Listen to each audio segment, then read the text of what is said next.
Hi Taurus, this is your love reading. This is timeless reading po. Kung kailan nyo to napanood. Yes.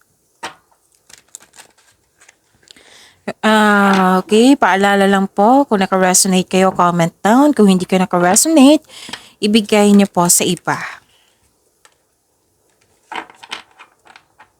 So this is about you, about your love life.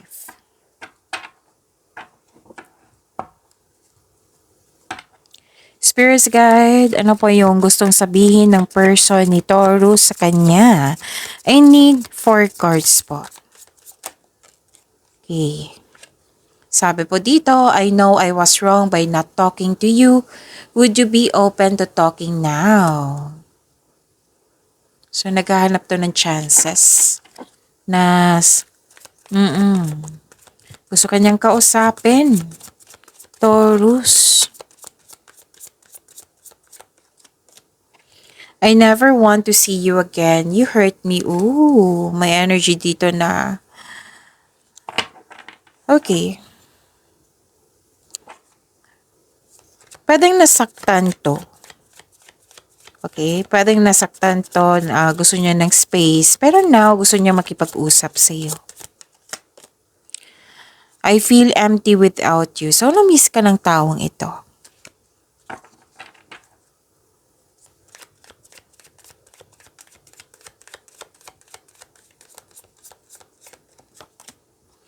I need to own up to where I feel sure about this relationship.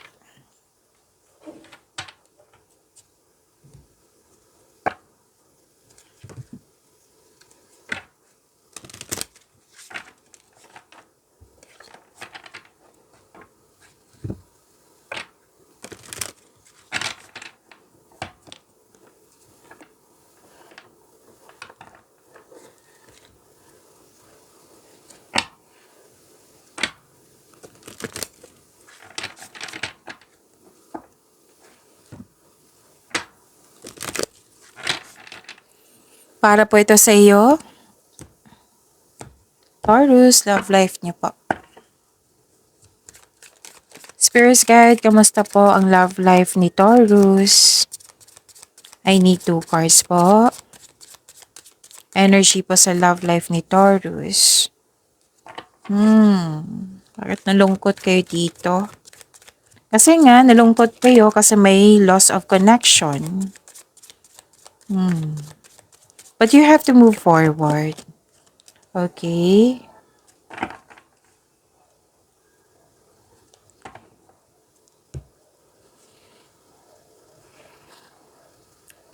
May nakita kasi ako dito na nalungkot kayo, na-disappoint kayo sa mga nangyari. At pwedeng nagsisisi kayo dito kasi may, sana iningatan ko. Oo, sana, what I meant is sana iningatan yung connection. Sana'y may pagsisisi dito eh. Pagsisisi talaga nakikita ko. Taurus. Kasi nga may loss of connection. Pwedeng hindi naka-move on. Naging toxic yung connection nyo, hindi kayo naka-move on, naubusan ka na pa. Pwedeng andyan siya, oo, na kasama mo, na naging toxic yung connection or naubusan ka na pag-asa. Siguro may nasabi to na hindi maganda. So, gusto mong makipag-usap ng mahinahon, na i-open mo yung concern mo. At ang advice ng card dito, give up your worries. Kasi nakita ko naman dito na magiging maayos po kung magkakaroon po ng pag-uusap ng mahinahon. Now, another situation. Nakita ko dito yung loss of connection ng isang tao na parang may pagsisisi kasi ako nakikita dito na sana hanggang ngayon naging masaya pa kayo o nag-usap kayo hanggang ngayon. Pwedeng nagsisisi dito na hindi mo iningatan or hindi niya iningatan. Oo. At yun. Loss of connection kasi nakikita ko dito na hindi ka naka-move on. Gusto mo siyang kausapin.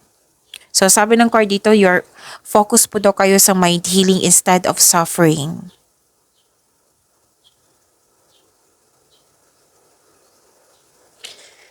May nakita rin ako dito na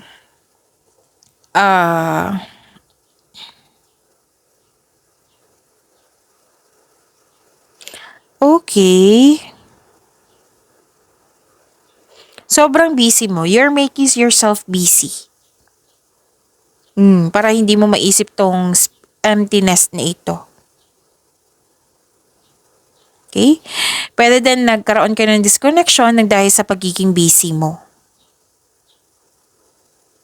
Pero ang ilan sa inyo dito nakikita ko na magiging maayos po. Oo. Na maging masaya kayo.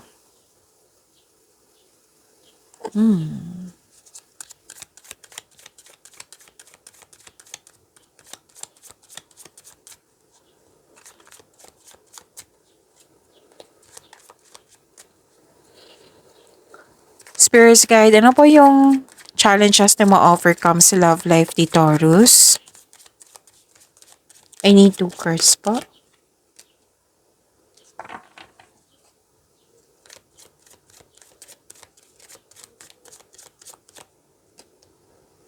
Okay.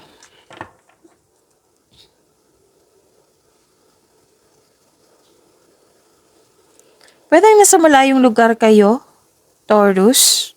Or malayo kayo? Oo. Kasi may nakita ko dito kailangan pang bumiyahe. Or nag-travel kayo ngayon, nasa malayong lugar kayo ngayon. Or siya.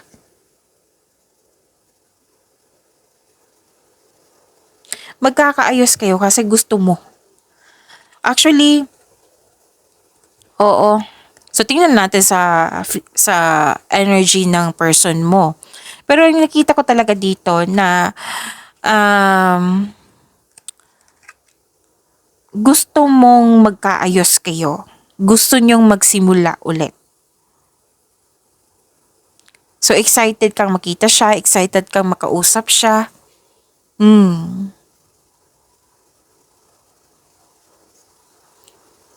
Nainip ka dito eh. Na kailangan mong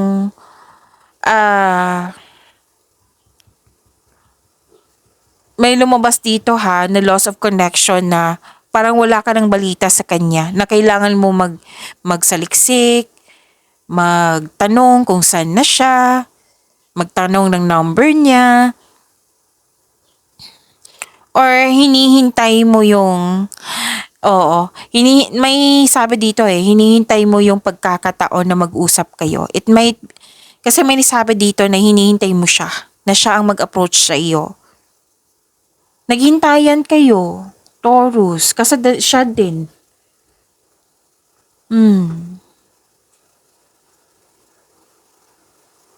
Nakita ko dito na may energy dito may energy dito na pwedeng iniwan mo siya. Oo, na nagsisisi ka.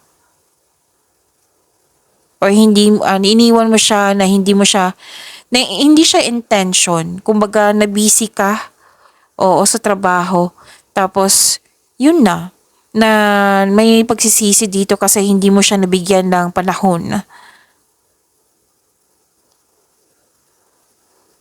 Gusto mo siyang kausapin pero lack of planning. Walang plano. Kasi nga, busy ka sa mga ginagawa mo.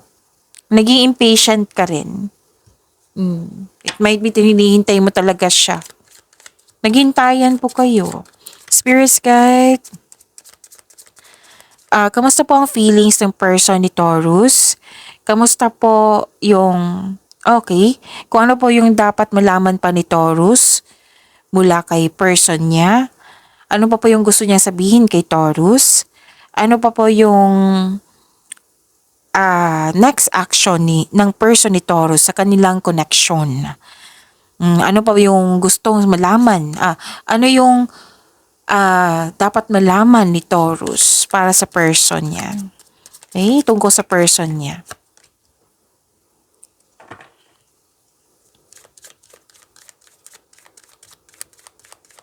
So, kunin nyo lang po ha kung saan kayo naka-resonate. Kasi maraming sinasabi dito na situation. Okay? Okay, kamusta na yung person mo, Taurus?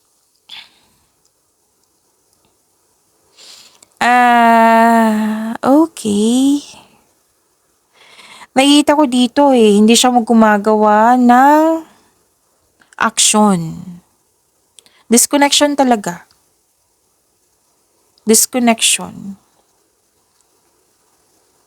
May nakita ko ditong selos, inggit, or na-insecure siya kasi wala ka ng time sa kanya. Or baliktad to ha, pwedeng kayo ito na yung may concern ka sa kanya na wala siyang time sa iyo. May sabi dito na hindi ka daw naging totoo sa kanya.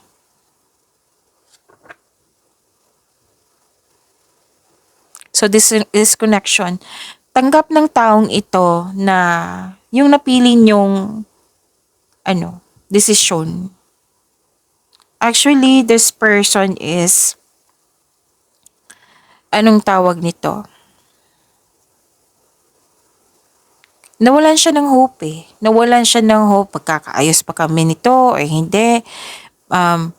Magkakaroon ba kami ng future? Basta wala siyang ginawa. Wala siyang ginawang aksyon. Kumbaga, nag-stop siya. Kung nag-stop ka, sa kanya, nag-stop din siya. Pero itong taong ito, tanggap niya. Tanggap niya po yung mga nangyari. Choice, kumbaga, choice mo na mag-stop, choice din niya. Ganun. Pero naghintayan kayo. Oo. Lalo na kayo, naghintay ka. Kasi you are hoping na magkaayos kayo.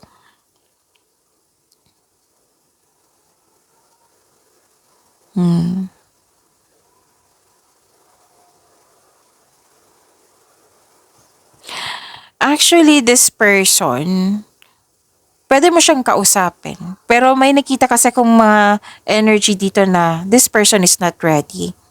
This person is, yung tapos na talaga. For this person na tapos na.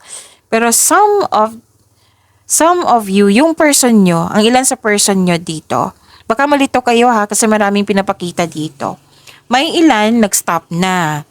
Oo. Na-miss ka pero nag-stop siya. Pero ang ilan din dito sa person nyo, gusto niya mag-build ng trust and stability na hindi na kayo mag-away.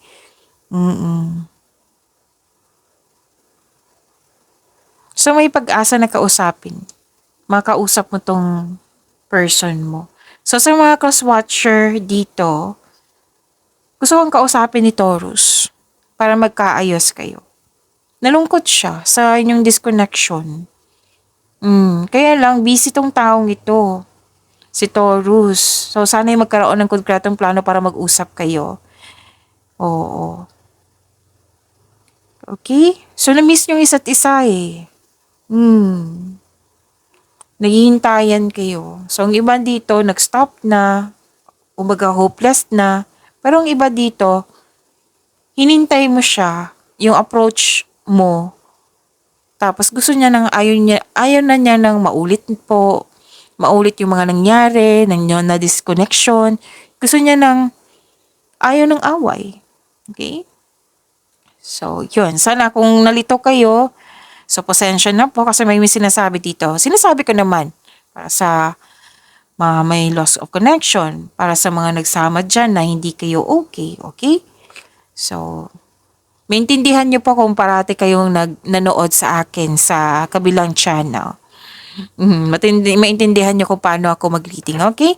So, yan. Kung gusto nyo pa ng mga mensahe about your love reading, marami pong video reading dito sa Love Chat channel natin.